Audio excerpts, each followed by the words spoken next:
जय श्री गणेश। नमस्कार। मैं आचार्य संजय द्विवेदी।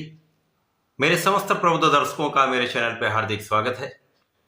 प्रिय दर्शकों, वर्तमान समय में सौरमंडल में 3 ग्रहों का एक विशिष्ट योग बन चुका है। तीनों ग्रह अपने क्षेत्र के विशिष्ट ग्रह हैं, बड़े ग्रह हैं, जिनका प्रत्येक परिवर्तन समस्त राशियों को प्रभावित करता है।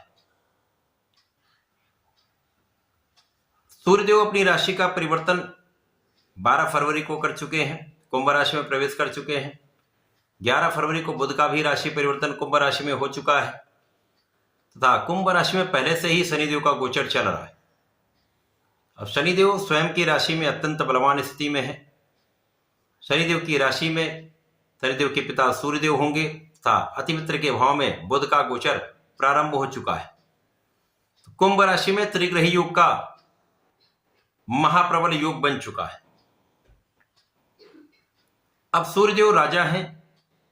जिस प्रकार से राजा का कर्तव्य होता है, उत्तरदायित्व होता है, क्षमता होती है, सामर्थ्य होता है, बल होता है, प्रभाव होता है, इसी प्रकार से शनिदेव जो न्यायाधीश हैं, न्याय के कारक हैं, कर्म प्रधान देव हैं, कर्मों के अनुसार ही फल की प्राप्ति कराते हैं, संघर्ष भी कराते हैं लेकिन लाभ भी 100% देते हैं तथा अत्यंत प्रभावी ग्रह बुध, जिनका इस संसार में समस्त क्षेत्रों में अपना कार्यकत्व है, किसी प्रकार का कोई भी कार्य बुध के बिना संभव ही नहीं।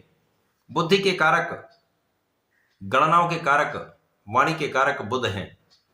जब इन 3 प्रबल ग्रहों का एक महासंयोजन बन चुका है, निश्चित रूप से समस्त राशि के जातकों में कुछ विशिष्ट परिवर्तन भी होंगे, कुछ बड़े लाभ भी होंगे। आज मैं मीन राशि के लिए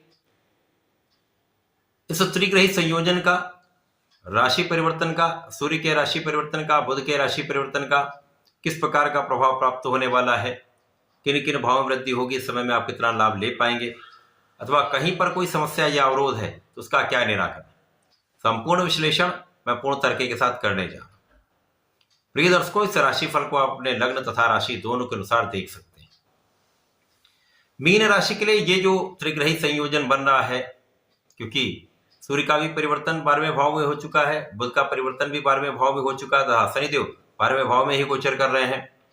इस प्रकार से द्वादश भाव में त्रिग्रही योग का निर्माण हुआ है। अब द्वादश भाव जो त्रिक भाव है, निर्बलता का भाव है, व्यय का भाव है, जहां पर समस्त ग्रहों का कार्यकत्व डिप्रिशिएट हो जाता है। तो डिप्रिशिएशन के भाव में 3 ग्रह होंगे। केवल सूर्यदेव ही एकमात्र ऐसे ग्रह जिनको कोई त्रिक दोष नहीं लगता है। तो यहां पर बुध भी प्रभावित होंगे, जो यहां पर आपके लिए 2 केंद्र के स्वामी हैं, सुख तथा सप्तम के स्वामी होकर गोचर करेंगे। तो निर्बलता आएगी, इनके कार्यकत्व के भाव में, कारक भाव में निर्बलता आ जाएगी। सूर्यदेव यहां पर षष्टम के स्वामी होकर गोचर करेंगे तो विपरीत राजयोग में होंगे, अत्यंत बलवान स्थिति बनेगी। शनिदेव स्वयं की राशि में है, लाभ के स्वामी होकर गोचर कर रहे हैं, तो पहले से ही यहां पर आपका व्यय बढ़ा हुआ है, दौड़ भाग बनी हुई है, स्वास्थ्य समस्याएं लगी हुई हैं, स्वास्थ्य समस्याओं में कुछ व्यय हो रहा है, अनावश्यक व्यय हो रहा है। बिना कारण से जब व्यय होते तो मानसिक तनाव भी बढ़ जाता है। शारीरिक तनाव तो होता ही है, परंतु मानसिक तनाव भी बढ़ जाता है, जिसके कारण समस्याएं होती हैं।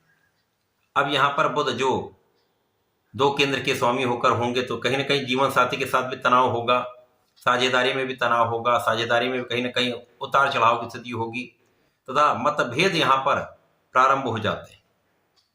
इसी प्रकार से एलर्जी की समस्या, मौसम के रोग, इस प्रकार की समस्याएं होती हैं। यद्यपि यहां पर सूर्यदेव के साथ में होंगे तो बहुत कुछ चीजें यहां पर बैलेंस हो जाएगी, परंतु जो निर्बलता है वो तो आनी ही है। अब शनि बुध परम मित्र है, सूर्य बुध परम मित्र है, तो ये एक एडवांटेज यहां पर मिल रहा है। तो जो लोग ऋण लेने के प्रयास में थे, लोन कराना चाह रहे थे, ये काम उनका बन जाएगा। यद्यपि यहां पर मौसम के कुछ रोग होंगे, परंतु उन पर भी आपका पक्ष बलवान रहेगा, आप समस्याओं से निकल आएंगे। शत्रुओं पर पूर्ण रूप से अंकुश रहने वाला, शत्रुओं का तो यहां पर पराभव निश्चित है।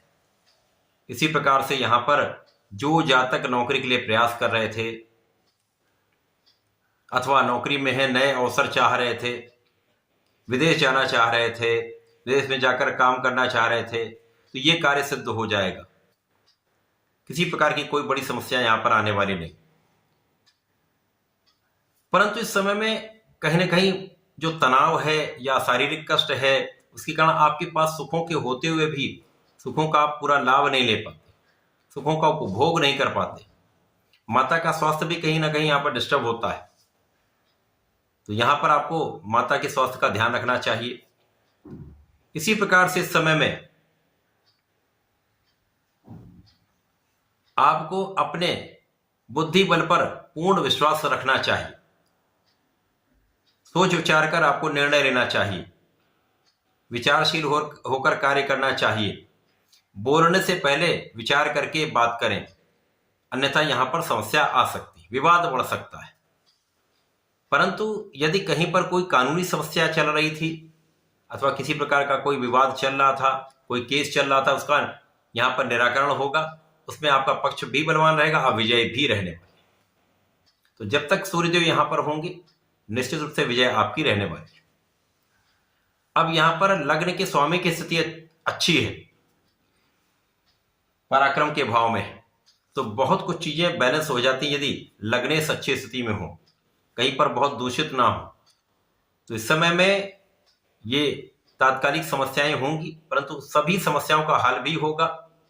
समस्याओं से आप बाहर निकल के अच्छा काम भी करने वाले हैं, लाभ की प्राप्ति भी करने वाले हैं। परंतु अनावश्यक व्यय से आपको बचना चाहिए, अनावश्यक यात्राओं से आपको बचना चाहिए। अपने स्वास्थ्य का ध्यान रखें, अपनी माता का स्वास्थ्य का ध्यान रखें, तथा वाणी पर पूर्ण नियंत्रण रखें। यदि आप ऐसा करते तो इस समय का आप लाभ भी ले पाएंगे। इस समय आपका आत्मबल अच्छा रहेगा,